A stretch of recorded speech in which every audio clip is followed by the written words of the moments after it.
Hello, I'm Cesar Rodriguez, and I am an associate professor at Mount Sinai and the clinical director of the Multiple Myeloma Center of Excellence program.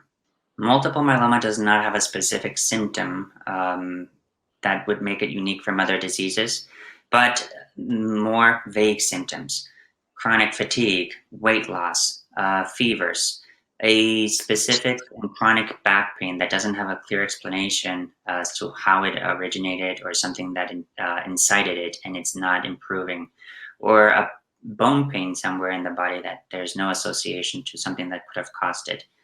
Um, Other signs and symptoms would be in a routine exam, laboratory findings like anemia, renal failure, high total protein in the blood, high calcium.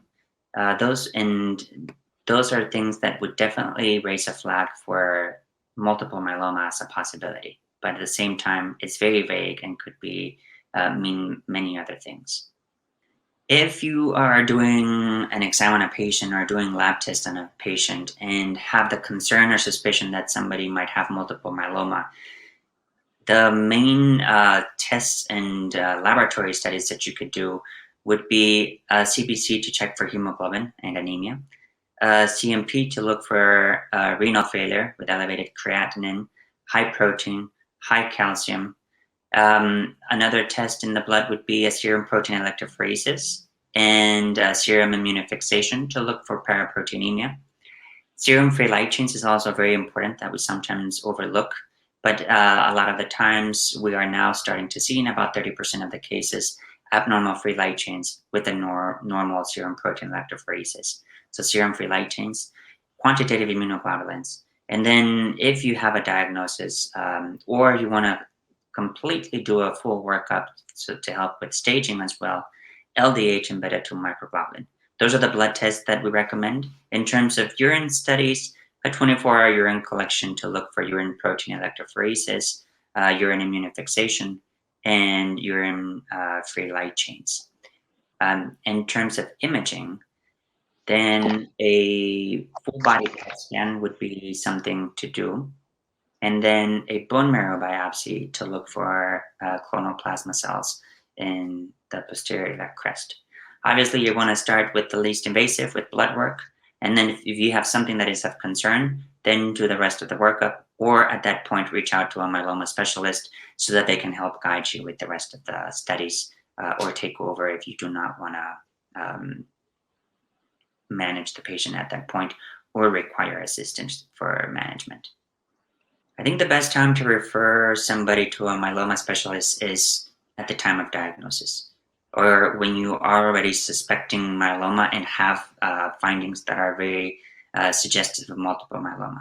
Because even though the patient is going to be treated by you, it's always good to have a specialist give you advice and help you co-manage with treatment options or clinical trials that are available so that you don't have to be trying to stay up to date with the most new therapies or new findings in multiple myeloma.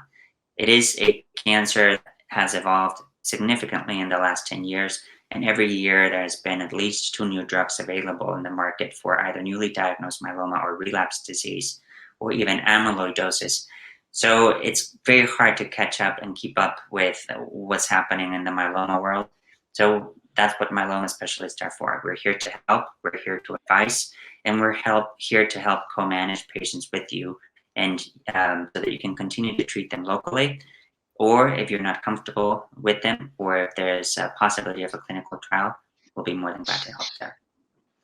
The benefits that the Mount Sinai Multiple Myeloma Center of Excellence has is that we are a group of 9 myeloma specialists that are very familiar with what the new trends are in therapy, what new drugs are available, the best combinations, and what therapy or treatment combination is more suitable for a specific patient.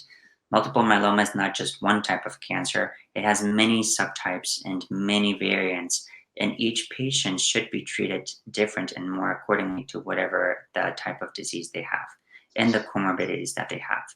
So we have the advantage of being able to advise in terms of how to treat, but at the same time, we also have access to the most novel clinical trials available in myeloma. And that is in all settings: newly diagnosed, transplant eligible, transplant ineligible, post transplant, relapse. We have access to immunotherapy clinical trials, we have access to CAR T clinical trials, small molecules.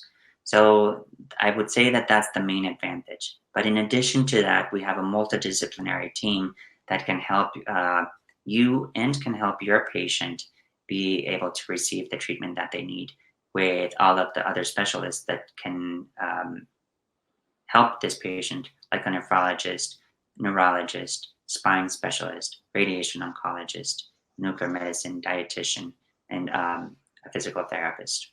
So we're here as a complement to help you treat your patient in a holistic way.